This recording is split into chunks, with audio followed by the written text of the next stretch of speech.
অঙ্কে 90% শিক্ষার্থী এই ছোট্ট একটা ভুল করে, আর সে ভুলের কারণে সঠিক অঙ্ক করেও নম্বর হারায়। আজকে আমরা ইউনিয়ন, ইন্টারসেকশন এবং কমপ্লিমেন্ট সব কিছু এমনভাবে বুঝবো যাতে আর কখনো গুলিয়ে না ফেলো। আর ভিডিও শেষে থাকবে এমন একটা এক্সাম চ্যালেঞ্জ, দেখি তুমি নিজে সলভ করতে পারো কিনা। তো আমরা কথা না পারি চলে যাচ্ছি মূল টপিকে।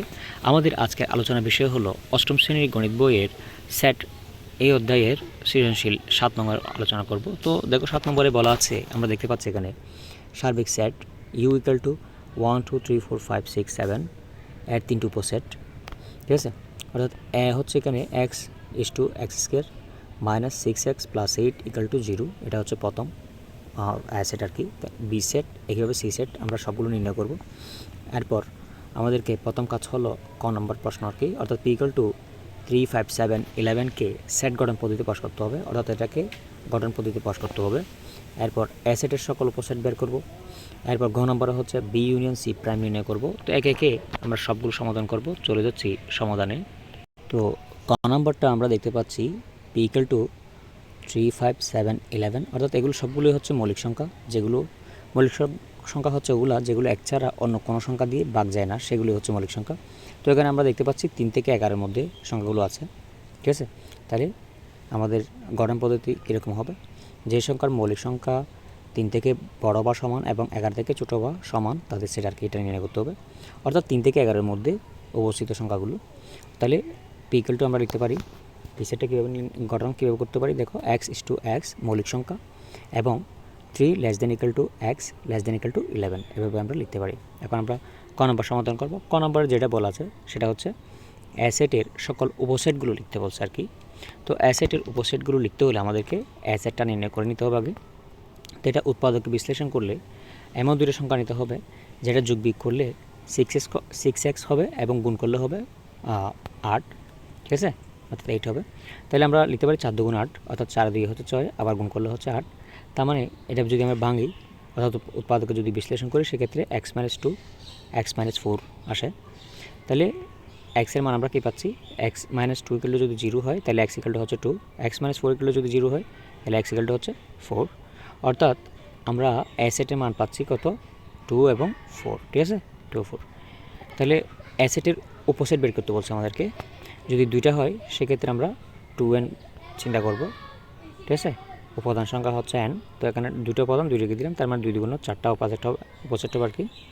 তাহলে উপসেট যদি দেখো এখানে যদি দুইটা হয় 2 4 হয় তাহলে 4টা উপাদান হবে, 4টা উপসেট হবে। উপাদান যদি দুইটা হয় উপসেট হবে 4টা, ঠিক আছে। তার মানে আমরা কি লিখতে পারি, 2 লিখতে পারি, 4 লিখতে পারি, আবার 2 4 একসাথে লিখতে পারি। একটা দিব কি, ফাঁকা সেট, ঠিক আছে।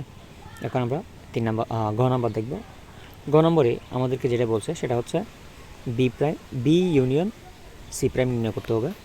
তো বি প্রাইম আমরা প্রথম বি এর মানটা লিখে নিব। বি এর মান আমরা একটু আগে এখানে দেখছিলাম, এই যে বি এর সংখ্যা হচ্ছে এটা, ঠিক আছে। বিজোড় সংখ্যা যেগুলো 1 থেকে 5-এর মধ্যে আর কি, ঠিক আছে, 1 থেকে 5 পর্যন্ত যে বিজোড় সংখ্যাগুলো সেগুলো লিখতে হবে আর কি। তো এবং সি এর উপাদান হলো হচ্ছে কি, দেখো এখানে এই যে সি মৌলিক সংখ্যা যেগুলো 2 থেকে 6-এর মধ্যে যেগুলো মৌলিক সংখ্যা সেগুলো আর কি লিখতে হবে। তো আমরা একটু তোমাদেরকে জুম করে দেখাই। তো কী করতে হবে, প্রথমে এই যে বি দেওয়া আছে, তুমি বিটা লিখতে পারো। এখানে লেখার পর তুমি লিখবে এই যে 1 থেকে 5-এর মধ্যে বিজোড় সংখ্যা কী কী আছে, 1 3 5, ঠিক আছে। তাহলে বি এর উপাদানগুলো, বি সেট আমরা লিখতে পারি 1 3 5।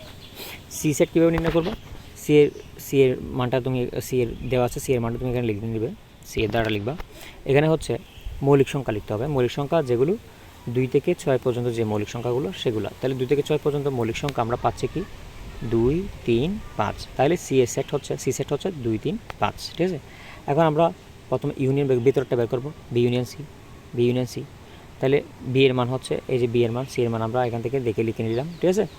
লিখে নেওয়ার পর এই দুটো বি ইউনিয়ন সি মধ্যে যেগুলো যুক্ত করতে হবে আর কি, যোগ করে লিখতে হবে। তাহলে আমরা লিখতে পারি 1 2 3, দুটো থেকে একটা লিখবো, 5 দুটো থেকে একটা লিখবো, অর্থাৎ 1 2 3 5, ঠিক আছে। এখন আমাদেরকে বি ইউনিয়ন সি প্রাইম নির্ণয় করতে হবে। তাহলে বি ইউনিয়ন সি প্রাইম বলতে ইউ থেকে বি ইউনিয়ন সি বাদ দিতে হবে, ঠিক আছে। অর্থাৎ ইউ থেকে আমরা বি ইউনিয়ন সিটা বাদ দিব, ঠিক আছে। তাহলে ইউ থেকে যদি এই যে বি ইউনিয়ন সি বাদ দাও, বি ইউনিয়ন সির মধ্যে কী আছে 1 2 3 5, এগুলো যদি আমাদের এখানে বাদ দিই 1 2 3 5 যদি বাদ যায় তাহলে কি 4 6 7 এগুলো থাকে 4 6 7, তাহলে বি ইউনিয়ন সি প্রাইমের মান হলো 4 6 7। তো শিক্ষার্থীরা, আমার অঙ্কটা যদি এতটুকু বুঝে থাকো তাহলে চ্যানেলটা এখনই সাবস্ক্রাইব করে বেল বাটনটি অন করে দাও, যাতে আমি ভিডিও আপলোড করা মাত্রই তোমাদের কাছে নোটিফিকেশান চলে যায়। আর আমার এই চ্যানেলে ক্লাস 9-10 সংক্রান্ত ম্যাথ ভিডিও দিয়ে আছে, তোমরা চাইলে ওগুলো দেখতে পারো। ধন্যবাদ সকলকে ভিডিওটি দেখার জন্য।